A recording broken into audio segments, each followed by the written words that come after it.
Hey everyone, Rushlock here with our next episode of Evaganda coverage. This one titled CSM 2 Years Later by Rixx Javix. If you enjoy these articles, make sure to click the link down below the video feed for a link to the website itself. And of course, if you enjoy the video series, leave a like and a ridiculous comment. The more ridiculous your comment, the better, as it boosts the visibility of the video and helps us immensely. So thank you very much. Let's get into it. CSM 2 years later. 2 years ago, I finally decided to jump into the water and run for the CSM. It wasn't an easy decision, and one I took seriously. Every year it came down to time commitments, employment, family. There are always obligations involved. But in 2021, all those factors conspired in a way that made sense. If I was ever going to do it, it was finally a good time to do it. Looking back now, I have no regrets. I came in 16th overall and just barely missed another round, which might have been enough to push me over the edge. Or not. Either way, I'm pleased with the way it turned out. As I got to try it out, I both try it out and also enjoy not being on the CSM at the same time. The right play would have been running again last year, but as I said at the time, over and over again, I was a one-and-done candidate. I have an agenda and goals to achieve. Getting on the CSM at the time was not about my ego or fulfilling some kind of dream or anything like that. It was simply about low-sec space and faction warfare. I honestly believe that I was able to do more good not being on the CSM than I would have being on the CSM. I believe that before I ran and still believe that, and I personally think the record shows that to be true. And while I would never be stupid enough to take sole credit for something I didn't do, and nor should anyone else, it is telling that the changes I was advocating for so strongly have come to pass. And while that work remains unfinished, as all work does, I remain hopeful that it will continue to evolve and change. I've also always believed that this community should be free to choose its own direction, and I am fine with not having been elected. Everyone chose the candidates they wanted, and I think that time has also shown us all the quality of those choices. It's easy in this environment for people, even people like myself, to take credit for things they didn't do or also be given blame for things they also didn't do. So we have to tread lightly when assigning credit or blame for things. The only thing we have to really judge is the quality of character, and that quality is always something that proves out over time. Charlatans eventually get exposed. This is one reason why I always try to tread lightly when I talk about things I don't know anything about. My independence is important to me. Which is why I couldn't bring myself to do the prudent thing and align myself with outside forces, even if it meant losing the election. What good would that do? If I have to sell my soul to win, what is the point of winning? And so I didn't win. I'm cool with that. I learned a lot running, and I had a blast appearing on shows and podcasts and talking about EVE, and explaining my passion for the game and my hopes for faction warfare and low-sec. And I think a lot of that seeped into the discourse and helped me pave the way for changes. Like I said, no regrets. The new CSM election is coming out soon, and once again I'll be looking for candidates of character and integrity to represent us for the next year. But as always, tinged with the knowledge of what the CSM actually is, and not what most people believe it to be.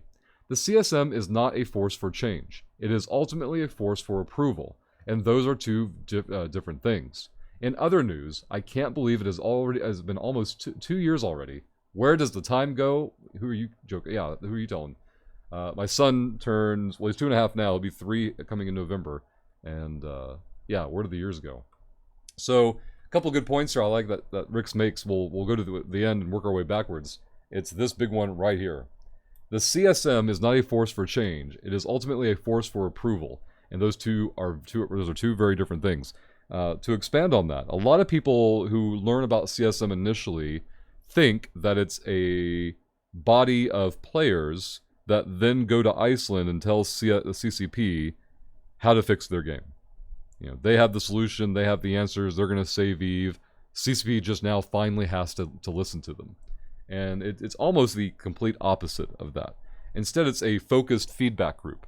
What you do is you go to Iceland, you are part of this group, you have remote meetings as well, of course, when you're not in Iceland, but it's basically CCP informing you of what they're going to do, and then looking for feedback for, now, from the lens of your own specialization within EVE, how does this play out? What are some maybe unforeseen ramifications or consequences that we may have missed? What are some current concerns you may have regarding this may not go the way that we anticipate, so we can iterate. And it's iterate, not abandon, not change, pivot, or abandon in any way what we're already going to do, we in that scenario being CCP. That part's already decided. What they're doing with the CSM is, as I mentioned, a focus feedback group to try and get specialized information or feedback or perspective from folks who have a very deep knowledge of a part of the game that they're passionate about. Also, Rixx points out that, generally speaking, and this is true, folks elected to the CSM are almost always aligned with a political body that represents a political group within the game itself, typically null blocks or things of that nature. And there's pros and cons to that, and you have to remember that the point of the CSM representative body is to represent as many players as possible, not to represent all players. It's been mentioned that for years and years and years, however, there's simply not a high-sec candidate or a new bro candidate, and you'll see a lot of candidates kind of mention in their campaign postings about how I'm there for the new bro, I'm there for the new guy, I'm there for the solo player, and things like that. And that's to garner votes, but ultimately, who votes? The people who vote are the ones who are part of large organizations, who are communicated with by their leadership and told, here's your ballot, here's who you're voting for, thank you. And that's the end of the discourse. And so those are the folks who are more likely to be elected. A recent exception to this I thought was interesting was Torvald, who was streaming Abyssal content for a long time, or for a couple of years. And Rixx would probably keep up with this better than I do. I'm not aware of Torvald being aligned with a null block. It would make sense if he were, that being enough to get him in. But at the time of his campaign, I was really impressed that someone was getting a lot of traction simply from streaming. And again, I'm sure there was a lot more going on that I'm aware of, but at the time, again, the perspective was like, oh, this is awesome. Finally, Eve nerds will be like, wait, what the fuck is Twitch? Well, where did this guy come from? And what are they doing here?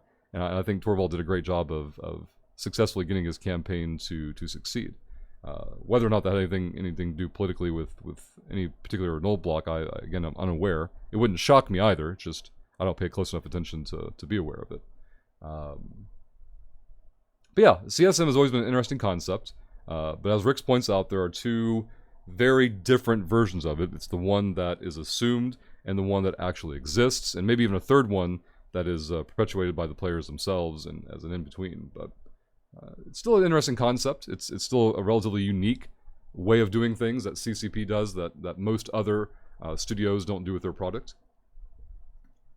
And I think it'll be interesting to see what they do with it in the future. Personal experience, I of course have a paywall to get my audience to get me to run for CSM. And I've guaranteed them that if I'm ever, if the paywall should fall, and I have to run for CSM someday, it will be a full effort campaign, and I can all but guarantee victory.